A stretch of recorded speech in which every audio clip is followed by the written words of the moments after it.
Ate Ska, Happy Mother's Day. Surprise ka namin eh. Happy Mother's Day.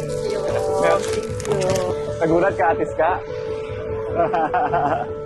Meron kang sablay. Diyan natin ng sablay si Ate Ska.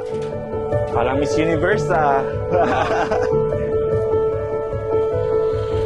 Ate Ska, ang tawag ko sa kanya, pero siya yung aking pangalawang nanay. Ang pinaka na-appreciate ko sa kanya kapag nagkakasakit ako, inaalagaan niya ako. Marunong siyang mga halaman na pwedeng gamitin pang gamot. Dinadalhan niya ako noon.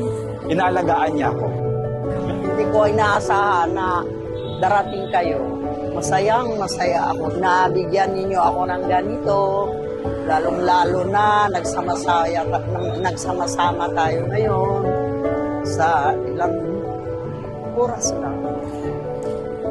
Si mama po. The best mama sa lahat. Ako po, si Francisca Blanco. Ang ginagawa ko sa araw-araw, gindala,